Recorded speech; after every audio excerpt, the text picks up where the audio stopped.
penyakit hati tuh bisa bikin penyakit badan loh, dia bilang gitu. Kok it hit me like dar gitu, kayak itu bener. Cuman satu kalimat itu aja. Iya. Cuma satu kalimat itu dan tiba-tiba itu benar-benar ngerubah. Wow. Hai, ini gue Daniel, tetangga kamu, Luna Maya. So guys, sebelum lanjut nonton video ini, jangan lupa ya, like dan share ke teman-teman kalian. Tekan tombol subscribe-nya, nyalakan bell-nya atau loncengnya. Thanks guys. You know, at that time, ketika lu lagi khawatir-khawatirnya, apa yang bisa membuat lu selamat gitu? Maksudnya kayak hidup terus gitu. Pasti ada depresinya dong saat itu juga. Banget. Ada di satu momen gue jalan, gue selalu pakai hoodie dan gue nunduk. Gue nggak berani lihat orang. Mungkin sampai detik ini pun gue kalau jalan tuh masih suka jalan cepet. Apa tuh nggak pede sih, insecure. Kadang-kadang mulut nggak bicara tapi mata yang ngomong ya. Ya. Itu tuh lebih kena ke sini kayak gitu. Manusia itu kalau dikasih masalah yang besar banget gitu, ada dua hal kayaknya. Mungkin gue bisa salah. Pertama adalah menjadi gila dalam yang sebenarnya. Dalam kata yang sebenarnya. Kedua, survival mode-nya keluar. Insting untuk survive itu akan keluar. Gue udah cukup beradaptasi gitu. Di masa sulit seperti ini, akhirnya kita menjadikan namanya the new normal. At that time, my new normal adalah situasi gue saat itu adalah gue bukan siapa-siapa lagi. Gue udah, ya udah gitu. Oke. Gue fokus gue adalah gue akan menata masa depan gue. Masa depan gue tuh yang gue pikirin cuma besok deh. Gue harus survive untuk besok. Nggak mikirin setahun 2 tahun lagi tuh nggak ada di agenda. Besok deh. I need to survive besok. Sebenarnya di tahap gue itu sudah dalam artian ikhlas dan pasrah.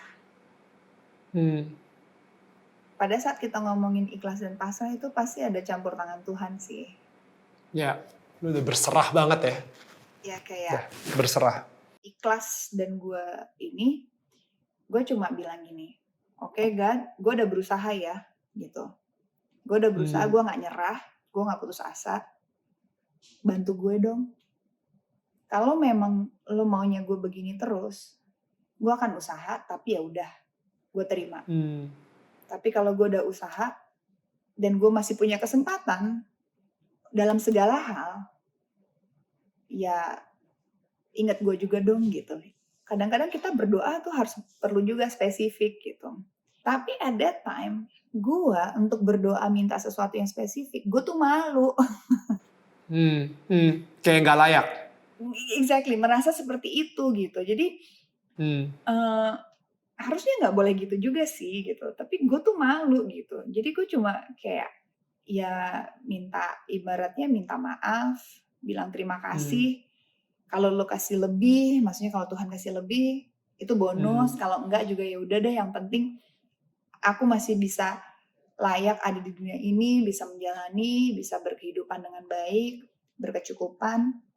Udah deh gitu. So my purpose now adalah selalu mengupgrade diri gue gitu loh. Dan apa yang terjadi dalam diri gue itu sesuatu yang baik, walaupun orang lain melihatnya sesuatu hal aib, buruk, hina, tapi benefit ke gue tuh luar biasa gitu. Gue merasa lebih grounded, gue merasa lebih entah kenapa pada saat gue lebih ikhlas dan gue lebih pasrah, gue lebih bahagia gitu loh. Wow. Ngerti gak sih gitu? Itu aja sih, gue udah sesimpel itu aja lah gitu. Of course kadang-kadang manusia tuh punya desire untuk you want to have more. Of course. It's normal gitu loh. Udah punya 1 pengen punya 2, udah punya 2 pengen punya 5 gitu.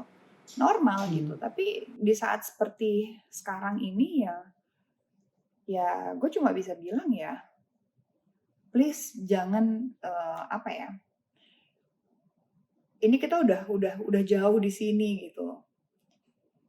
Just hold my hands aja gitu supaya jangan jatuh lagi. Gua pengen nanya soal proses lu memaafkan Ariel tuh,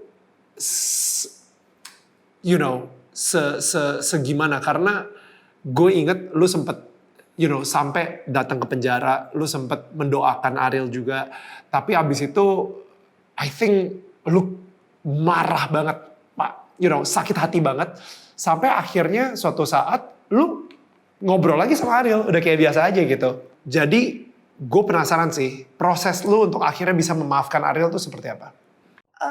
Proses memaafkan itu nggak gampang. It took me years. Pasti. Bertahun-tahun.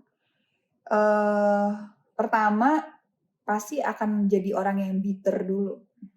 Hidup rasanya berat. Kayak punya beban. Itu udah pasti.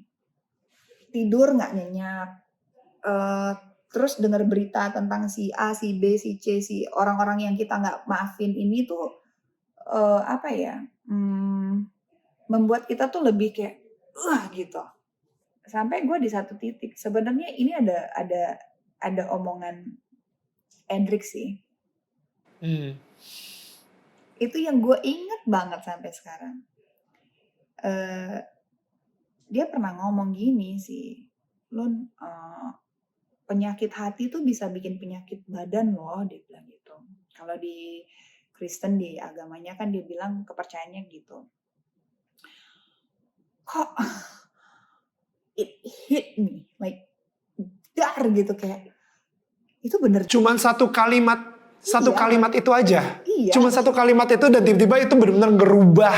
Wow. Gue pulang gue mikirin, iya ya. Iya, bener juga sih, kayak dan di medis pun juga bilang gitu, kita stres aja bisa mah. Ya. Itu kan maksudnya secara medis pun udah terbukti gitu. Stres itu bisa bikin penyakit beneran gitu. Dan gue pikir-pikir, gila ya, gue harus melepaskan belenggu itu supaya gue bisa lebih ringan. Akhirnya gue berpikir, you know what? I forgive. Pertama, maafin diri dulu. Gue harus maafin diri gue dulu gitu. Kenapa? Karena gue sudah menyiksa diri gue begitu lama. Gitu. Ya pastinya gue minta, ya gue berdoa lah gitu. Maksudnya gue cuma bilang, gue nih mau bersihin hati gue. Bantuin dong gitu. Gue cuma minta bantuin gue supaya gue bisa lebih tenang lah gitu. Itu aja sih, karena capek nih, capek banget. Lu gimana caranya tahu ini salah kalau lu nggak pernah salah gitu? Ngerti nggak? Ya. Kata benar itu kalau ada orang salah. Kata salah kalau ada orang benar gitu. Oke, wait. Alright, Lun, sebelum kita lanjutin lagi nih ya, ini obrolan kayak semakin panas nih ya. Gue ngingetin dulu ke kalian semua untuk selalu update video-video terbaru dari channel YouTube Daniel Mananta Network dengan cara klik tombol subscribe, pencet bell atau loncengnya, dan bagikan video ini ke tetangga kalian.